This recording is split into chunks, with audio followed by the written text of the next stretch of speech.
د خدای په نامه څنګه یې شاګردانو انشاءالله چې تاسو ټول روغ او جوړ اوسئ. ګرانو زده کوونکو تېره جلسه کې موږ پنځم څپرکی پیل کړ چې د القلي او تیزاب په اړه موږ ویل. بیا په القلي او تیزاب کې د سوانت ارهینوس نظریه موږ ویل. په دې هیله چې تېر درس مو په سمه توګه زده شوي وي. ګرانو زده کوونکو د دې لپاره چې درسونه په ښه توګه زده کړئ نو حتما ویډیوګانې په منظمه توګه تعقیب کړئ. نو زموږ درس هم همداسې ده چې هماغسې چې په کتاب کې په ترتیب ښودل شوی لیکل شوی هماغسې موږ دلته تدریس کوو. نو حتما تاسو هم پرله پسې توګه تعقیب وکړئ تر څو چې په ښه توګه زده کړئ. ګرانو زده کوونکو د ویډیوګانو د پرله پسې توګې ترلاسه کولو لپاره چینل سبسکرایب او ویډیوګانې مو لایک کړئ. او که د کتاب صاف نه لرئ د همدې ویډیو ډسکرپشن ته لاړ شئ د هماغه ځای نه ډاونلوډ کولی شئ. ګرانو زده کوونکو زموږ نننی موضوع بیا هم د تیزاب او القلیو په اړه چې د تیزابونو او القلیو تعریف د برونسټیټ لوري پر بنسټ وایو چې په 88مه پاڼه کې یو. ګرانو زده کوونکو موږ وویل چې په د تیزاب او القلیو په اړه مختلف پوهانو خپل نظریات وړاندې کړي او د تیزاب او د القلیو په اړه ویلي. نو نن موږ د برونسټیټ او لوري وایو. برونسټیټ او لوري ګرانو زده کوونکو دوه مختلف پوهان یا هماغه کیمیا پوهان وو چې برونسټیټ جوهانس برونسټیټ د دنمارک نه وو. دا د کوم ځای نه وو؟ دا دنمارک نه وو. او بل ګرانو زده کوونکو توماس لوري. نو دلته ګرانو زده کوونکو د دواړو هماغه تخلص یعنی د دواړو تخلص دلته لیکل شوی چې اصلي نوم یې جوهانس برونسټیټ د کوم ځای نه د دنمارک نه وو او توماس لوري د انګلستان نه وو. دا دواړه ګرانو زده کوونکو د القلیو او تیزابو په اړه بشپړ او جامع تعریف وړاندې کړ او وایي چې ګرانو زده کوونکو وایي چې تیزاب همیشه پروتون ورکوونکی او القلي پروتون اخیستونکی ده. مثلا که زه دلته ولیکم تیزاب مونږ وایي چې پروتون ورکوونکی څه شی؟ پروتون ورکوي. پروتون ورکوونکی. نو پروتون خو پوهیږي چې د پی په واسطه ښودل کیږي. بل القلي پروتون اخیستونکی. ښه ګرانو زده کوونکو نو په انګلیسي کې موږ تیزاب ته ډونر آف پروتون ویلی شو. څه شی ویلی شو؟ پروتون ته ډونر آف پروتون یعنی پروتون ورکوونکی. او بل القلیو ته څه وایو؟ اکسپټور آف پروتون. ښه ګرانو زده کوونکو نظر له سوانت ارهینوس د برونسټیټ او لوري تعریف چې ده جامع او بشپړ ده چې تیزاب معمولا د هغوی خواص داسې ده چې پروتون څه کوي؟ ورکوي. معمولا تیزاب ورکوي او القلي څه ده؟ پروتون اخیستونکی چې تیزاب ته موږ ډونر آف پروتون او القلي ته اکسپټور آف پروتون ویلی شو. مثلا په مثال کې ګرانو زده کوونکو د کتاب مثال موږ کاروو چې HCl جمع اوبه. HCl جمع اوبه د دې محصول څه ده ګرانو زده کوونکو؟ د دې محصول ده هایدرونیم او بل هایدرونیم او کلورین. H3O جمع کلورین. ښه ګرانو زده کوونکو اوس وګورئ تیزاب همیشه پروتون ورکوي او پروتون څه ته وایي؟ مخکې له دې چې دا مثال کار وکړو نو د پروتون په اړه تاسو ته وایم. پروتون ګرانو زده کوونکو هایدروجن خو تاسو پوهیږئ په جدول کې موقعیت لري او هایدروجن سمبول یې ده او بل ګرانو زده کوونکو د دې اتومي نمبر څو ده؟ یو. همداسې اتومي وزن هم یو ده. ګرانو زده کوونکو که د دې هماغه الکتروني جوړښت ولیکو نو یو اس یو. که د دې مدار هم ولیکو یو پروتون یعنی دا یوازینی عنصر په جدول کې ده چې یوازې پروتون لري. یا هم موږ ویلی شو چې هیڅ نیوترون نه لري. یوازینی عنصر ده په جدول کې چې نیوترون نه لري. هغه کوم عنصر ده؟ هایدروجن. نو یو پروتون لري نیوترون نه لري. نو هر څومره چې پروتون وي نو دا الکترون هم دومره لري. نو دا هم د پروتون نمایندګي کوي او هم د الکترون او پروتون په هسته کې او الکترون په مدار کې یعنی یو الکترون. ګرانو زده کوونکو کله چې دا هماغه یو الکترون هم له لاسه ورکړي نو دا الکترون هم چې له لاسه ورکړي نو یوازې څه پاتې کیږي؟ په دې کې پروتون پاتې کیږي. نو بیا د دې سمبول څه کیږي؟ هایدروجن مثبت. ځکه چې الکترون وو چې دام خلاص شو نو یوازې پروتون پاتې شو هایدروجن مثبت نو کله چې مونږ پروتون وایو ګرانو زده کوونکو همدې ته څه وایي پروتون وایي یعنی هایدروجن مثبت ته مونږ پروتون وایو که کوم ځای کې د پروتون په ځای دا لیکل شوی نو پوه شئ چې دا څه ده پروتون ده او دلته راځو مونږ وویل چې همیشه تیزاب پروتون څه کوي ورکوي نو دلته ګرانو زده کوونکو دلته دا هایدروجن د څه نه موږ پوهیږو چې دا تیزاب ده د دې لپاره چې په اول کې هایدروجن لري د هایدروجن د ګروپ نه موږ پوهیږو دلته ګرانو زده کوونکو دا خپل هماغه یو هایدروجن هم څه کوي اوبه ته ورکوي نو د دې محصول څه کیږي هایدروکسونیم یا هایدرونیم آیون نو دا څه شو اوس کم نظر د برونسټیت او لوري نظریه نو دا څه ده یو تیزاب ده ځکه چې دا هماغه یو پروتون یا هایدروجن له لاسه ورکه دې ته ورکه نو دا څه ده دا تیزاب ده او مونږ وویل چې القلي همیشه پروتون څه کوي اخلي اکسپټور اف پروتون نو وګورئ دا اوس هماغه یو هایدروجن هم واخیسته هایدرونیم آیون ته تبدیل شو نو دا څه ده دا یو القلي ده نو وګورئ دا یو تیزاب دا یو القلي چې پایله کې دا جوړ شو د دې هایدروجن چې ایسته شي نو یوازې کلورین آیون پاتې کیږي او دلته دا هم واخیسته نو هایدرونیم آیون جوړ شو زده شو ګرانو زده کوونکو اوس بل مثال مثلا د کتاب مثال هایدروجن کلوراید جمع امونیم هایدروجن کلوراید جمع NH3 د دې محصول ګرانو زده کوونکو نو تاسو وایي محصول یې څه کیږي دلته کلورین په هایدروجن کلوراید کې دا هایدروجن څه کیږي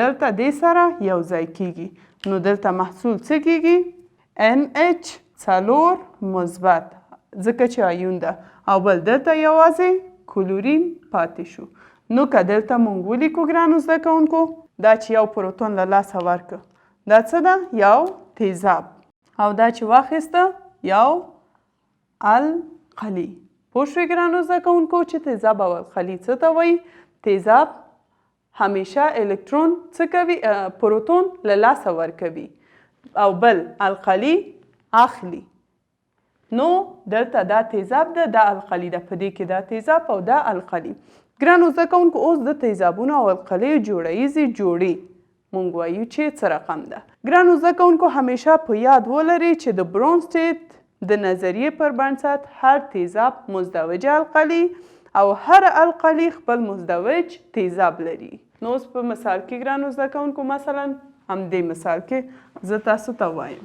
نو دا پاک کړم په همدې مثال کې ګرانو زده کوونکو اوس خو پوهیږئ چې دا تیزاب دا القلي ده همیشه تیزاب پروتون چې ورکوي نو خپل مزدوج القلي جوړوي دلته ګرانو زده کوونکو دا اسید ده دا اوس دې نه هایدروجن چې بیل شو یوازې کلورین پاتې شو نو د دې تیزاب دا کلورین څه ده مزدوج القلي ده دا تیزاب ده د دې کله چې پروتون له لاسه ورکړي نو یوازې کلورین پاتې کیږي نو همدا کلورین د دې تیزاب څه ده مزدوج القلي ده او همداسې دلته دا خپله یو القلي ده نو یو پروتون چې واخیسته هایدرونیم آیون ته تبدیل شو نو دا هایدرونیم د دې اوبه څه ده د دې مزدوج تیزاب ده د څه لپاره موږ دې ته مزدوج تیزاب وایو د دې لپاره ګرانو زده کوونکو اوس چې دا بیل شو کلورین نو اوس دا آیون ده دا کولی شي بیرته هایدروجن واخلي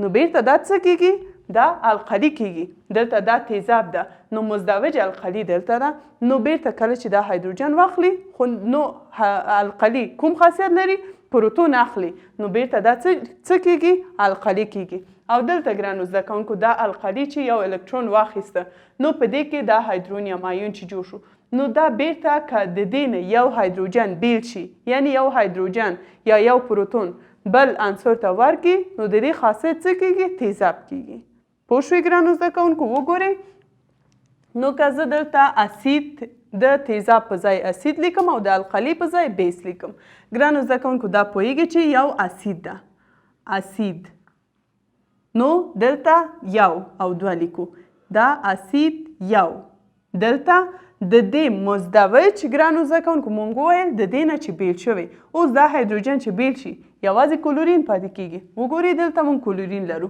نو د همدې اسید مزدوج القلي څه ده؟ کلورین ده. نو دلته مونږ بیس یو لیکو ځکه چې دا بیرته که یو پروتون واخلي نو بیا کله چې واخیسته نو القلي خاصیت پیدا کوي نو د دې مزدوج شو. او دلته ګرانو زده کوونکو دا القلي ده ځکه چې پروتون څه وکړه؟ واخیسته نو دا بیس 2. نو اوس د دې نه هایدرونیم آیون جوړ شو. اوس دا یعنی خپله آیون ده دا کولی شي چې یو پروتون څه وکړي مثلا کلورین ته یو بل عنصر ته ورکړي نو کله چې دا پروتون ورکوي نو کوم خاصیت شو؟ اسید.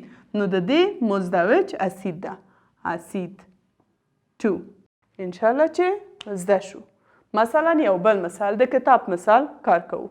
مثلا په 9 پاڼه کې اسیتیک اسید دا اوبه چې د هغه نه اسیتیت او هایدرونیم محصول اسیتیت او هایدرونیم آیون دواړه آیون دي. نو دلته ولیکم CH3COOH دا څه ده؟ اسیتیک اسید جمع اوبه. د اوبه په ځای HOH لیکو. بیا هم هماغسې ده 2 هایدروجن یو اکسیجن یعنی دا لږ مشرح ما لیکلی. نو د دې محصول څه ده ګرانو زده کوونکو؟ اسیتیت CH3COO منفي د اسیتیت آیون او بل څه ده؟ هایدرونیم آیون. ګرانو زده کوونکو دا تعامل څه ده؟ رجعي. اوس دلته د دې نه یو هایدروجن څه شو؟ بیل شو. وګورئ محصول ته د دې نه یو هایدروجن بیل شو او دا هایدروجن دا اوبه سره څه شو؟ یو ځای شو. نو اوس د دې نه پروتون بیل شوی هایدروجن هماغه پروتون ته ویل کیږي. نو دا پروتون ورکوي. نو پروتون چې ورکي دا څه ده؟ دا تیزاب ده. نظر له برونستید لوري پر بنسټ یعنی هغوی چې خپل نظریه وړاندې کړې وو وایي چې تیزاب همیشه پروتون څه کوي؟ ورکوي. نو دلته دا پروتون ورکوي دا څه ده؟ دا یو تیزاب ده اسید یو. ځکه چې دلته بیا 2 تیزاب کیږي ګډوډونه کې د همدې لپاره یو هم لیکم. ښه ګرانو زده کوونکو اوس د دې نه دا چې بیل شو نو یوازې څه پاتې شو؟ د اسیتیت آیون. نو دلته اسیتیت آیون نو د همدې اسید دا څه ده؟ مزدوج قلوي. نو دلته مونږ بیس یو لیکو بیس یو. ښه اوس دلته راځو په اوبه کې دا پروتون اخیستی او برونستید لوري ویلی وو چې القلي همیشه پروتون څه کوي؟ اخلي یعنی هغوی اکسپټور دي. نو دلته دا څه ده؟ د دې خاصیت بیس 2. نو دلته ګرانو زده کوونکو د دې نه هایدرونیم آیون جوړ شو نو د همدې القلي مزدوج تیزاب شو. دلته دا اسید 2. نو تاسو داسې هم لیکلی شئ دلته مثلا په اسید کې دا او دلته دا دواړه څه دي؟ دا دواړه د یو بل مزدوج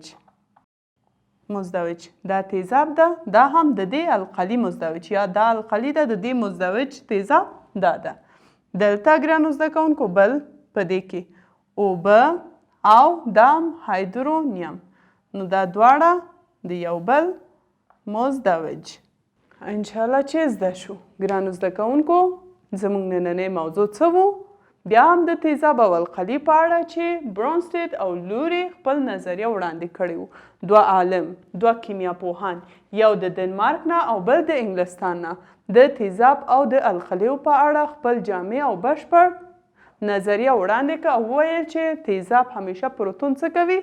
ورکوي یعنی ډونر آف پروتون دی او القلي همیشه پروتون اخلي اکسپټر آف پروتون. نو په دې کې ګرانو زده کوونکو دلته دا تیزاب ده ځکه چې د دې نه پروتون څه کیږي؟ بیلیږي. نو کله چې بیل شو ګرانو زده کوونکو دا څه ده؟ دا اسید ده او په دې کې دا القلي ده. بل که د دې مزدوج ته راشو نو ګرانو زده کوونکو هماغه دلته مونږ اول اسید او بیس مونږ پیدا کوو چې کوم یو اسید ده کوم یو القلي ده. ګرانو زده کوونکو دا اسید ده. نو د دې نه پروتون چې بیل شو څه پاتې کیږي؟ یوازې کلورین آیون پاتې کیږي. نو دا اسید شو د دې مزدوج قلوي بیس یو همدا کلورین ده ځکه چې دا کولی شي بیرته هایدروجن سره یو ځای شي او بیرته دا جوړ کړي. کله چې واخلئ نو القلي خاصیت لري. دلته اوبه دا اخیستې دا بیس ده. نو ګرانو زده کوونکو د دې نه هایدرونیم آیون جوړ شو. نو کله چې دا بیرته یو پروتون له لاسه ورکړي او بل عنصر ته ورکړي نو خاصیت یې څه کیږي؟ اسید کیږي. نو دا دواړه د یو بل مزدوج اسید او قلوي دي.